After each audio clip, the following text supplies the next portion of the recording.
എന്ന് പള്ളിയിൽ നിന്ന് പറയുന്നത് കേട്ടില്ലേ?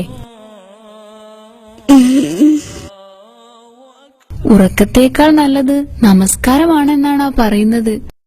അതുകൊണ്ട് എഴുന്നേൽക്കു മോനെ. ശരി ഉമ്മ.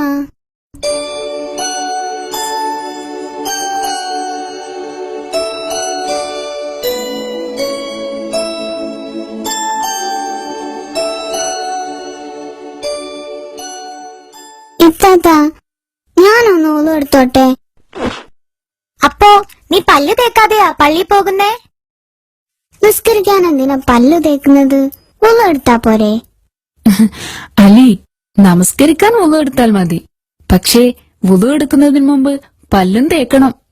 അങ്ങനെയാ നമ്മുടെ നബി പറഞ്ഞിരിക്കുന്നത്. അതുകൊണ്ട് മോൻ ആദ്യം പല്ല് തേച്ചോളൂ.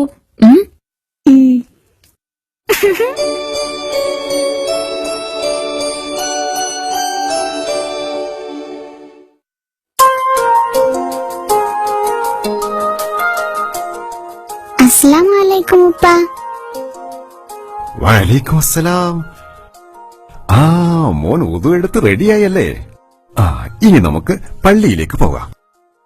ഉപ്പ, ഇന്നു മുതൽ എല്ലാ ദിവസവും ഉപ്പയുടെ കൂടെ പള്ളിയിൽ പോകണമെന്ന് ഉമ്മ പറഞ്ഞല്ലോ, അതെന്തിനാ? മോൻ തന്നെ പറ, ഈ ദിവസത്തിന്റെ പ്രത്യേകത എന്താ? അത് ഇന്നെന്റെ 7ാമത്തെ ബർത്ത്ഡേ ആണ്. അത് തന്നെ. അപ്പോ നിനക്കിപ്പോ എത്ര വയസ്സായി? 7 വയസ്സ്. നമ്മുടെ നബി പറഞ്ഞിരിക്കുന്നത് എന്താന്നറിയോ മോന്? എന്താ? 7 വയസ്സായാൽ എല്ലാ കുട്ടികളും നമസ്കരിച്ചു തുടങ്ങണമെന്നാ. മനസ്സിലായോ? നമ്മൾ നമസ്കരിച്ചില്ലെങ്കിൽ എന്താ ഉണ്ടാവുക? നമ്മൾ നമസ്കരിച്ചില്ലെങ്കിൽ നമ്മൾ മുസ്ലിം ആവുകയില്ല. മുസ്ലിം എന്ന് പറഞ്ഞാ എന്താ? മുസ്ലിം എന്ന് പറഞ്ഞാൽ അനുസരണയുള്ളവൻ.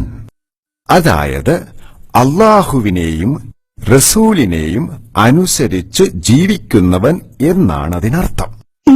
നമ്മുടെ നബി സല്ലല്ലാഹു അലൈഹി വസല്ലം തന്റെ മരണശയ്യയിൽ പോലും നമസ്കാരത്തെക്കുറിച്ചാണ് നമ്മോട് പറഞ്ഞുകൊണ്ടിരുന്നത്. അതുകൊണ്ട് നമസ്കാരത്തിന് എത്രത്തോളം പ്രാധാന്യമുണ്ടെന്ന് മോന് മനസ്സിലായോ? എന്നാ നമുക്ക് പോകാം.